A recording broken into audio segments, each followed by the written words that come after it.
മഞ്ജു വാര്യർ നമുക്ക് മുൻപിലേക്ക് മൈജി ഫ്യൂച്ചറിന്റെ ഏറ്റവും പുതിയ ഇനാഗുറേറ്റ് ചെയ്യാൻ വേണ്ടി എത്തുകയാണ്. നമ്മൾ എല്ലാ കാലത്തും നമ്മുടെ മുൻപിൽ മഞ്ജു വാര്യർ, ഒപ്പം നമ്മുടെ പ്രിയപ്പെട്ട ഗതാഗത വകുപ്പ് മന്ത്രി ശ്രീ ഗണേഷ് കുമാർ, ഒപ്പം ഷാജിക്ക, ഏവരെയും ഞങ്ങൾ ഹൃദയപൂർവ്വം സ്വാഗതം ചെയ്യുകയാണ്. കൃത്യസമയം പാലിക്കുന്ന അതിഥികൾ അത് തീർച്ചയായിട്ടും നമ്മുടെ ഒരു സ്വത്താണ്. കൃത്യമായ സമയത്ത് നമ്മൾ എപ്പോ പറഞ്ഞുവോ ആ സമയത്ത് തന്നെ കൃത്യമായിട്ട് നമുക്ക് മുൻപിലേക്ക് രണ്ടുപേരും എത്തിച്ചേർന്നിരിക്കുന്നു. മലയാളത്തിലെ lady super star Manju Warrier, ഒപ്പം നമ്മുടെ പ്രിയപ്പെട്ട നടൻ, അതിലുപരി നമ്മുടെ കേരളക്കരയുടെ അഭിമാനമായി മാറിയ ഗതാഗത വകുപ്പ് മന്ത്രി ഗണേഷ് കുമാർ, ഒപ്പം ഷാജിക്ക. എല്ലാവരെയും ഞങ്ങൾ ഹൃദയപൂർവ്വം ഈ വേദിയിലേക്ക് സ്വാഗതം ചെയ്യുകയാണ്. ഒപ്പം ഗണേശേട്ടന്റെ പ്രിയപ്പെട്ട പത്നി കൂടി ഈ അവസരത്തിൽ ഇവിടെ ചേർന്നതിനുള്ള ഏറെ സന്തോഷം ഞങ്ങൾ ഈ അവസരത്തിൽ പങ്കുവയ്ക്കുകയാണ്. Thank you. യെസ്, അപ്പൊ അങ്ങനെയാണെങ്കിൽ മഞ്ജുജി ഇവിടെ നിറഞ്ഞ സദസ്സിന് മുൻപിൽ ഒരുപാട് ആളുകൾ ഇവിടെ കാത്തിരിക്കുകയായിരുന്നു. മഞ്ജുജി കുറെ സമയമായിട്ട് ആദ്യം ഇവിടെ കരുനാഗപ്പള്ളിയിലേക്ക് അല്പം മുൻപ് വന്നത് മമ്മൂക്കയാണ്.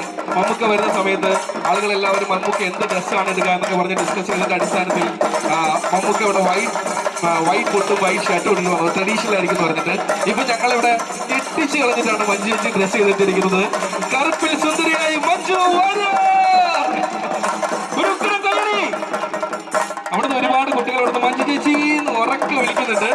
നമ്മുടെ ഒഫീഷ്യൽ ആയിട്ടുള്ള ഇനാഗുറേഷനാണ് ഏറ്റവും ആദ്യം നമുക്ക് ചെയ്യാനുള്ളത്. അപ്പോൾ നമുക്കത് എനിക്ക് തോന്നുന്നു 2 വാക്ക് ആദ്യം സംസാരിച്ചതിന് ശേഷം നമുക്ക് ഒഫീഷ്യൽ ചടങ്ങിലേക്ക് പോകാം. എല്ലാവർക്കും നമസ്കാരം. ഒരുപാട് സമയം വെയിലത്ത് കാത്തു നിന്നു എന്നറിയാം. വലിയ സന്തോഷമുണ്ട്. ഞാൻ എപ്പോഴും കരുനാഗപ്പള്ളി വഴി അങ്ങോട്ടും ഇങ്ങോട്ടൊക്കെ പോകാറുണ്ടെന്നുണ്ടെങ്കിലും ഇവിടെ നിർത്തി ഇവിടെ കുറച്ച് സമയം ചെലവഴിക്കാനുള്ളൊരു അവസരമൊന്നും എനിക്ക് അധികം അങ്ങനെ ഉണ്ടായിട്ടില്ല. വലിയ സന്തോഷമുണ്ട്. ഇന്ന് ഇപ്പോൾ ഇവിടെ വന്ന് നിങ്ങളുടെയൊക്കെ സ്നേഹം നേരിട്ട് അനുഭവിച്ചറിയാൻ സാധിച്ചതിൽ വലിയ സന്തോഷവും വലിയ അഭിമാനവും തോന്നുന്നുണ്ട്. കാരണം എപ്പോഴും നമുക്ക് ഇഷ്ടമുള്ളവരെയും കാണുമ്പോഴും അല്ലെങ്കിൽ നമുക്ക് ഇഷ്ടമുള്ളവരുടെ ഒപ്പം സമയം ചെലവഴിക്കുമ്പോഴൊക്കെ എനിക്ക് ഒരുപാട് ഊർജ്ജവും സന്തോഷവും കിട്ടാറുണ്ട്. അതിന് ഉള്ള ഒരു അവസരമാണ് എനിക്കിത്. പിന്നെ ഒരുപാട് വർഷമായി തോന്നുന്നു എൻ്റെ പ്രിയപ്പെട്ട സഹപ്രവർത്തകൻ എന്നതിലുപരി ഇപ്പോൾ നമുക്ക് എല്ലാവർക്കും വളരെ ഇഷ്ടമുള്ള, പ്രതീക്ഷയുള്ള, ബഹുമാനമുള്ള മന്ത്രിയാണ് ഗണേശേട്ടൻ. അപ്പോൾ ഗണേശേട്ടനെയും ഒരുപാട് വർഷത്തിന് ശേഷമാണെന്ന് തോന്നുന്നു നേരിട്ട് കാണാനുള്ള ഒരു അവസരവും എനിക്ക് കിട്ടിയത്. അതിലും എനിക്ക് സന്തോഷമുണ്ട്. അതിനൊക്കെ എനിക്ക് നന്ദി പറയാനുള്ളത് മൈജിയോടാണ് തീർച്ചയായിട്ടും. കാരണം മൈജി എന്ന കുടുംബത്തിൻ്റെ ഭാഗമായിട്ടാണ് ഞാൻ ഇന്നിവിടെ നിങ്ങളുടെ മുമ്പിൽ നിൽക്കുന്നത്. അതിന് ശ്രീ ഷാജിയോടും മൈജി കുടുംബത്തിന് മുഴുവനായിട്ടും ഞാൻ നന്ദി പറയുകയാണ്. എപ്പോഴും മൈജിയുടെ ഒരു വളർച്ച എന്ന് പറയുന്നത് ഷാജിയെ പോലെ തന്നെ മൈജി കുടുംബത്തിൽ ഓരോ അംഗത്തെ പോലെ തന്നെ എന്നെയും വലുതായിട്ട് സന്തോഷിപ്പിക്കുന്നതാണ്. ഇവിടെ തന്നെ മറ്റൊരു മൈജി ഉണ്ട്. ഇവിടെ രണ്ടാമത്തെ മൈജിയാണ്. മഞ്ജുജി പറയാനുള്ള കാര്യങ്ങൾ മുഴുവൻ പറഞ്ഞു തീർക്കരുത്. കാരണം മഞ്ജുജി ഞങ്ങൾക്ക് കണ്ടു മതിയാവില്ല എന്നുള്ള കാര്യം ഞങ്ങൾക്ക് അറിയാം. അത് കാരണം കൊണ്ട് തന്നെ നമ്മൾ ഏറ്റവും ആദ്യം നമ്മളൊരു ചെറിയ ഉദ്ഘാടനം ഇവിടെ നടത്തുന്നുണ്ട്. അപ്പൊ അതിനുശേഷമാണ് നമ്മുടെ സെയിൽസ് ആരംഭിക്കുക. അപ്പോൾ സെയിൽസ് ആരംഭിക്കുന്നതിന്റെ ഭാഗത്തോട് കൂടിയിട്ട് നമ്മൾ നേരെ സ്റ്റേജിലേക്ക് ഒരിക്കൽ കൂടി ഇങ്ങോട്ട് വരും. അപ്പൊ നമുക്ക് എന്തായാലും വിശദമായിട്ട് പറയാനൊന്നുമില്ല. ഇതൊക്കെ കുറെ കാര്യങ്ങൾ നമുക്ക് ചോദിക്കാനുണ്ട്, കുറെ കാര്യങ്ങൾക്ക് ഇവർക്കും ചോദിക്കാനുണ്ട്. അപ്പൊ അത് ഓരോന്നായിട്ട് നമ്മൾ അല്പം സമയം കഴിഞ്ഞ് കഴിഞ്ഞാൽ കുറച്ചുകൂടി വിശദമായിട്ട് ചോദിക്കുന്നതാണ്. ഇപ്പോ തീർച്ചയായിട്ടും നമ്മൾ അല്പം മുൻപ് സൂചിപ്പിച്ചതുപോലെ മഞ്ജു ചേച്ചിയുടെ സഹപ്രവർത്തകനായിരുന്നു. അതിലുപരി ഇപ്പോ മലയാളിയുടെ കേരളത്തിന്റെ അഭിമാനമാണ്. കേരളത്തിന് ഏറ്റവും ആദ്യത്തെ AC ബസ് നമുക്ക് സമ്മാനിച്ച ഗതാഗത വകുപ്പ് മന്ത്രി കൂടിയാണ് ഗണേഷ് കുമാർ എന്ന് പറയുന്നത്.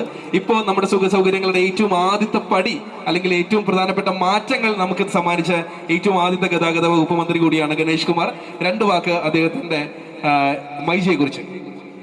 പ്രിയമുള്ളവരെ, നമ്മൾ ഇന്ന് മൈജിയുടെ ഉദ്ഘാടനത്തിനാണ് വന്നത്. ഞാൻ മന്ത്രിയായ ശേഷം ഒരു തീരുമാനം ഉണ്ടായിരുന്നു, ഷോറൂം ഒന്നും ഉദ്ഘാടനത്തിന് പോകില്ല. പക്ഷേ ഈ ഷാജി എനിക്ക് ഒഴിവാക്കാൻ പറ്റില്ല. ഞാനും എൻ്റെ ഭാര്യയും കൂടെ വരാൻ കാര്യം, ഭാര്യ അങ്ങനെ പൊതുസ്ഥലത്തൊന്നും വരാറില്ല. ഷാജി എൻ്റെ കുടുംബ സുഹൃത്താണ്, എൻ്റെ സഹോദരനാണ്. ഷാജിയുടെ കൊട്ടാരക്കര ഷോറൂം ഞാനാണ് ഉദ്ഘാടനം ചെയ്തത്. എവിടെയും ഷോറൂം ഉദ്ഘാടനം ഷാജി എന്നെ ഒന്ന് വിളിക്കും. പക്ഷെ ഞാൻ അവിടെ ഇല്ലെന്നറിഞ്ഞാൽ മാത്രം ഷാജി ഉദ്ഘാടനം ചെയ്യത്തുള്ളൂ. അപ്പോൾ എന്നെ എല്ലാ ഷോറൂമിൻ്റെ ഉദ്ഘാടനത്തിലും പങ്കെടുപ്പിക്കാൻ ശ്രമിക്കാറുണ്ട്. ഇത് 112ാമത്തെ ശാഖയാണ്. ഞാൻ ഒത്തിരി സന്തോഷമുണ്ട്. ഒരു ചെറുപ്പക്കാരൻ, മലയാളികൾക്ക് എപ്പോഴും ഞാൻ പറയാറുണ്ട്, ഒരു മാതൃകയാണ്. കുറഞ്ഞ കാലം കൊണ്ട് ഒരു ചെറുപ്പക്കാരൻ വിദേശത്തു നിന്നുള്ള പണമൊന്നുമില്ലാതെ സ്വന്തം നാട്ടിൽ അധ്വാനിച്ചു. ഇന്ന് പ്രവാസികളൊക്കെ വന്ന് ഒരുപാട് പൈസ മുടക്കി ഇൻവെസ്റ്റ് ചെയ്യാൻ അവർക്ക് ഉണ്ട്. പക്ഷെ ഇവിടെ നിന്നൊരു ചെറുപ്പക്കാരൻ, ഈ മണ്ണിൽ നിന്നൊരു ചെറുപ്പക്കാരൻ വളർന്ന് ഇതുപോലൊരു വലിയ പ്രസ്ഥാനം ഉണ്ടാക്കിയെടുത്തതിൽ ഷാജിയെ ഓർത്ത് ഞാൻ അഭിമാനിക്കുന്നു. നമ്മുടെ യുവത്വത്തിന് മാതൃകയാക്കാൻ പറ്റുന്ന ഷാജിയുടെ കരുനാപ്പള്ളിയിലെ ഒരു വലിയ ഷോറൂമാണ് ഇവിടെ ഉദ്ഘാടനം ചെയ്യപ്പെടുന്നത്. നമ്മുടെ മഞ്ജു ഉണ്ട്. മഞ്ജു പറഞ്ഞ എനിക്ക് ഒരുപാട് വർഷമായില്ല, എനിക്ക് ഒന്ന് ഒരു 3 വർഷം മുമ്പേ ആണ് ഞാൻ ദുബായിൽ വെച്ച് പിന്നെ കണ്ടതാണ്. സുരേഷ് കുമാറിൻ്റെ മോഹൻലാലിന് സുഹൃത്തുക്കൾ എന്നൊരു പരിപാടി ഉണ്ടായിരുന്നു, അവിടെ വെച്ചാണ് കണ്ടത്. പിന്നെ മഞ്ജു ഇത് മോട്ടോർ സൈക്കിളിൽ പോകുന്നതൊക്കെ കാണാറുണ്ട്. മഞ്ജു എന്നെ നേരിട്ട് കാണുന്നില്ലെങ്കിലും ഞാൻ മഞ്ജുവിൻ്റെ ചലനങ്ങളൊക്കെ വാച്ച് ചെയ്യുന്നുണ്ട്. ഹിമാലയത്തിൽ പോകാൻ ബൈക്ക് വാങ്ങിക്കുന്നതും ഇനിയിപ്പോൾ ട്രാൻസ്പോർട്ട് മന്ത്രി അറിയണം, അങ്ങനെയൊക്കെ വല്ല നിയമലംഘനം ഉണ്ടെങ്കിൽ സൂക്ഷിച്ചോടുക. യെസ്, എന്തായാലും നമ്മൾ സംസാരിച്ച് തുടങ്ങി കഴിഞ്ഞാൽ തീർച്ചയായിട്ടും മൈജിയെ കുറിച്ചാണെങ്കിലും ഷാജിഖാനെ കുറിച്ചിട്ടാണെങ്കിലും മഞ്ജു വാര്യരെ കുറിച്ചാണെങ്കിലും ഗണേശനെ കുറിച്ചിട്ടാണെങ്കിലും ഒക്കെ നമുക്ക് ഒരുപാട് കാര്യങ്ങൾ ചോദിച്ചറിയാനുണ്ട്. പക്ഷെ അതിനു മുൻപ് നമുക്ക് ഈ കരുനാഗപ്പള്ളിയിൽ മൈജി ഫ്യൂച്ചറിന്റെ ഏറ്റവും പുതിയ ഷോറൂം അതിന്റെ ഒഫീഷ്യൽ ആയിട്ടുള്ള ഇനാഗുറേഷൻ നിർവഹിക്കേണ്ടതുണ്ട്. നമുക്ക് ആ ചടങ്ങിലേക്ക് രണ്ടുപേരെയും ഇപ്പോൾ ഏറെ സ്നേഹത്തോടുകൂടി ഒരുപാട് ആദരവോടുകൂടി ഞങ്ങൾ സ്വാഗതം ചെയ്യുകയാണ്. ആ ഷോറൂം ഇനാഗുറേഷന് ശേഷം അവർ തീർച്ചയായിട്ടും ഈ വേദിയിലേക്ക് തിരികെ മടങ്ങി വരുന്നതാണ്. ആ സമയത്ത് നമുക്ക് ചോദിക്കാനുള്ള ചോദ്യങ്ങൾ തീർച്ചയായിട്ടും. കൂടുതൽ വീഡിയോസിനായി B4 Blaze ഫോളോ ചെയ്യൂ, സബ്സ്ക്രൈബ് ചെയ്യൂ.